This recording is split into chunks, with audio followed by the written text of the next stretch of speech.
여유롭게 달려와 내일은 더 빛나지 당연 yeah. 내 삶은 shine like a diamond 괜히 해서 뭐해 걱정 I got no worries no I got no worries no I got no worries no I'm shining like a diamond shining like a diamond yeah.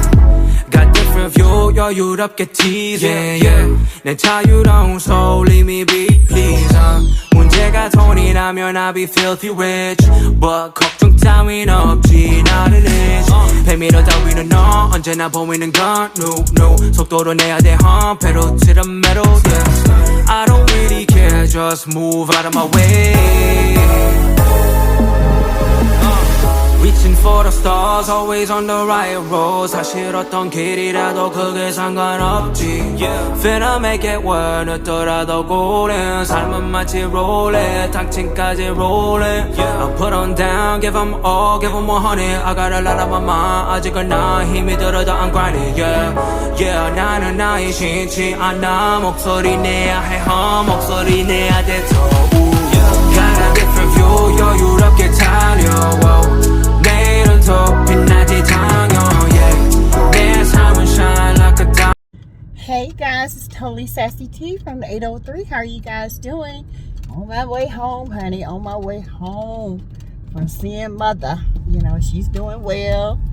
Took her, you know, get her groceries. I took her to pay her, you know, bills. And we went to get a bite to eat. Talked a little bit. And I told her I'll see you if the Lord will next week. And she said, okay. But before we get started, remember all things on this channel is alleged in my opinion. It is for learning, teaching. It is for entertainment when entertainment applies. Okay, so guys, I just want to come to you because we're going to talk a little bit about reality right now, and this is going to be a little bit about Shanquella Robinson. The updates are very few in between, and but her mother has been releasing more personal videos of Shanquella. Her best friend spoke out in an interview a couple of days ago. She said that, you know, she was literally talking to Shanquella all while she was on vacation that night and through the night, and she was laughing, having a good time, and then wake up and get the news that evening about her being unalive was shocking. She said she don't know what happened. She wants to know what happened. She said Shanquella was one of the women that in school was the it girl. She said she was appreciative and she loved everyone and everything and everybody. She said that, you know, one time she bought her, where they met was that they both met in some kind of, I think they hit it off or something, started a conversation, and they've been friends ever since. She said one day Shanquella wanted to pick me up. She stopped by Starbucks, bought her a coffee and gave it to her, and she was so grateful and thankful for it. You would thought she had bought her like a necklace or diamonds around her neck. That's how grateful and appreciative she really was. She was homecoming queen. She was class president. She went to college. She had a successful and lucrative business. She had boutiques. She bought her first car. As you guys know, you've seen the yellow Benz. She had that yellow Benz. She aspired to be the best that she could be. And so did she. She said that they both wore the best of the best, you know, when it came to clothing. Best dressed. They aspired to be the best in life. And now not to have her gone at such a young age, it was shocking. And she said it's still traumatic for her to even process. She said she's trying to process it, but she still is having trouble and she don't understand what happened. Well, honey, we don't either, and we're pushing for answers. We're really pushing for answers. There have been several well, let's put Gerardo Zuniga, I'm sorry, you guys, has spoken twice to the Daniel Anaya, the prosecutor who is looking to bring the Deadly Six to justice. He still says there has been warrants out for the aggressor. He said there will be no impunity.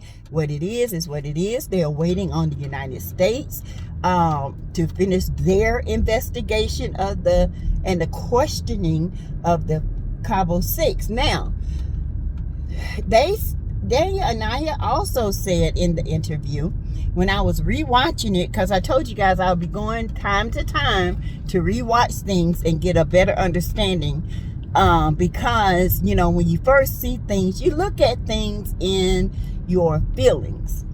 What should have happened? Why they do this? But now I'm looking at it from a factual point of view and still feeling wise, because I'm feeling, you know, why isn't anything moving? I know it's the FBI. I know how they deal. Like I told you guys, my hubby he's part of the Federal Bureau, and I know it takes time, but there are no updates from us, from the United States, and this is troublesome. But because the family have not been asking more questions, doing a lot of interviews, and Shanquella's sister did do a recent interview, and she pretty much said the same thing that she was saying in other interviews, minus you know that she couldn't give out any other information. So in my opinion, I feel like they have talked to the family. I feel like the FBI are gathering information, but there has not been any updates. It's been since October. It is now February. You would think there would be more pushing for this case. You would think that, North Carolina affiliates would want to, make more of a noise.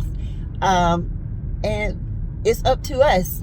It really is up to us to make noise. It is up to us to make sure that we keep Shanquella's name out there. I feel like it's dying down, and people, are giving in to what law enforcement wants. It is, once it dies down, we can take our time in doing this. No, we want a sense of urgency from you guys. We, as the family, update the family. I know you can't go out here and give out information. No, that will hurt your case. And we all know when the FBI does a conviction, they are going to be 99.9% convicted. Okay, let's just be clear. They don't care when they get you. Well, when they do get you, they're going to have every bit of evidence they need. They ain't going to be playing around with you. Okay, so the question is, will they be prosecuted in the United States, or will they be going extradited to Mexico? That is the big question. The second big question is, what is going on? Have they put this to rest? Also, they said there was Alyssa Hyatt had been spotted again out and about. She wouldn't answer any questions. She was at her sister's funeral when she got back from from Mexico. She was very nonchalant. She had her head tilted. She was avoiding contact. She was talking as the other family members were giving speeches. It was very awkward. I feel like it was weird. It didn't have no tears. With me, knowing my sister has passed, and knowing I just witnessed somebody who just lost their life unalived, that would have tore me up. I couldn't even stand in front of people. Okay, but this girl, it's like, anyway, we're gonna get away with it. This is the attitude they have. We're gonna get away with it. So what? You know what I'm saying? They making a mockery out of the law. And I just don't like it. I don't care if they black, green, purple, white. wrong is wrong. This girl has lost her life. She in the prime of her life. Her parents have lost a child. You know, sisters have lost their sister, nieces and nephews, and cousins, and best friends, and acquaintances, and her clients.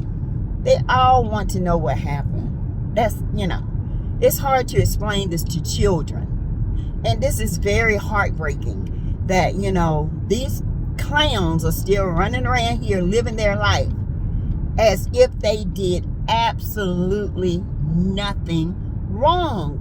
This is unbelievable. But they are just living it up. Now, has anybody seen Dejanay? No, nobody. Dejanay has not been seen. A lot of people are speculating that she's in hold. She could be. We don't know. You know, holding and in custody is not the same as arrest. Okay, let's be clear. She could be in holding. Who knows? We don't know until all this stuff is cleared so she can be extradited. All right. It is stressful for the family, but I get it. Been through this, y'all. When I say I've been through it, I have, and it is very stressful. You know, it took over a year for my brother's unaliver to get, you know, sentenced and put away. Okay. So I get it. It's stressful. It seems like things are not moving, but they are doing what they need to do. Okay. I know I couldn't say a lot about what was going on with my brother's case. I had to keep it quiet. But all in all, you know, he got his due justice. I wish it could have been life, but he will be a very old man. Okay, let's be clear. You guys, so you guys tell me what you think. And if anybody knows any other details on this case, let me know. But like I told you guys, I will always keep her name alive on this channel. I will make sure that we keep seeing her face. Tyree Nichols, we keep seeing his face. You know, thank God that his unalivers are fired and charges have been brought up.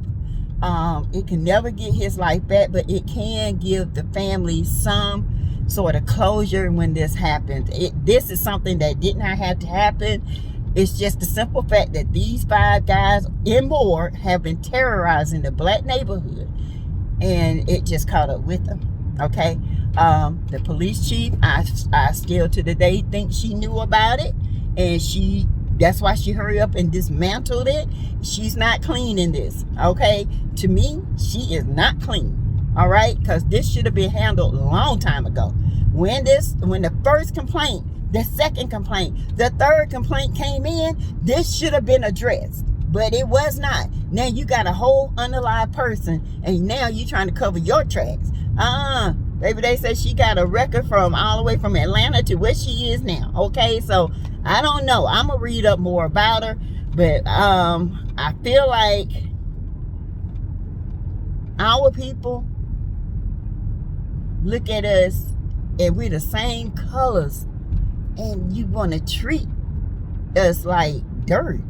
I mean, I don't understand. I just don't. But anyway, I guess I don't understand because I don't have that mentality. Okay. But anyway, you guys, as I said before, I will be bringing more information about Shanquella. You know, right now, they're still an arrest warrant. They're still investigating. That's what it said. You know, I just want you guys to hear her, you know, some of the things her best friend was talking to her about. You know, Khalil, they have not saw or said anything. I told you the last time, you guys, there were some of her friends online, and they were saying that none of them liked Khalil. None of them. I mean, they always felt Khalil was a clout chaser. He was fake. But they never invited him to any of Shanquella's like big events. Like a couple of her friends threw her a big birthday party. He was not invited. So maybe this was the catalyst. Khalil, maybe he was getting mad and knew that Shanquella was about to cut him off, or maybe he had a feeling that she was gonna cut him off. Who knows? But people get desperate in desperate times. I'm telling you. And young people don't think. Everywhere they go, they're gonna be known. So I don't understand what was the big deal. I know there was an embarrassing thing. I know they wanted to embarrass her. I know they wanted to make her look bad and try to damage her image. But let me tell you, if you're ever listening to this, none of that you could have done. None of it. You could have never embarrassed her, and you could have never damaged her image because she was already protected. But y'all went out here and unalived her. Your image is damaged, and you're going to live with this for the rest of your life. And her face is always going to be in your dreams. Your hands are always going to have the blood on them, and you will always suffer. Okay? Even though you want to walk around here like you don't suffer, you will. And justice is coming. Okay? Remember that. So you guys, thank you for listening. As this case progresses and as things come in, I promise you guys I will keep you updated. All right. So thank you guys, and I appreciate you. Thank you for the cash apps, the donations, and all that. Thank you so much, and I will see you tonight. Bye.